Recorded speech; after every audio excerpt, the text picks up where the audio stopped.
Good morning to all. இது Monday morning. இன்றைக்கி morning பிரேக்ஃபாஸ்ட்டுக்கு சிம்பிளாக தோசையும் சட்னி பண்ணியிருந்தேன். அருண் சாப்பிட்டு ஆஃபீஸ் கிளம்புனதுக்கப்புறம் எனக்காக லஞ்ச் ப்ரிப்பேர் பண்ணிகிட்டு இருந்தேன். எனக்காக எப்பயுமே செப்பரேட்டாக லஞ்ச்லாம் பண்ண மாட்டேன்.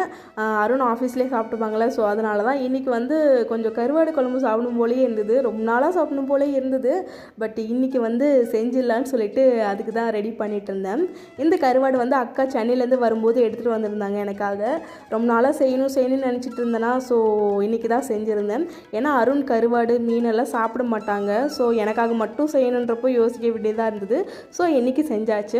ஒரு பக்கம் வந்து சின்சான் ஓடிட்டே இருந்தது. அதை பார்த்துட்டே தான் சமைச்சிட்டு இருந்தேன். நான் சின்ன வயசாக இருக்கும்போது இந்த கார்ட்டூன் தான் ஜாஸ்தி பார்த்துருக்கேன், நானும் என் தங்கச்சும். இப்போலாம் வந்து சுத்தமாக பார்க்குறதில்ல. ஆனால் வந்து எப்போயாவது ஞாபகம் வந்தால் எடுத்து போட்டு பார்த்துட்ருப்பேன். அதுக்கப்புறம் அருணோட ஷூ பாப்போட ஷூ கொஞ்சம் அழுக்காக இருந்தது. அதை அலசி மேலே காய வச்சுட்டு வந்துட்டேன். இந்த பக்கம் வந்து கருவாடு குழம்பு ரெடி ஆகிடுச்சு. மதியம் சூடாக சாதம் வச்சுக்கலான்னு சொல்லிட்டு விட்டுட்டேன். அவ்வளோதான் கைஸ், பாய்.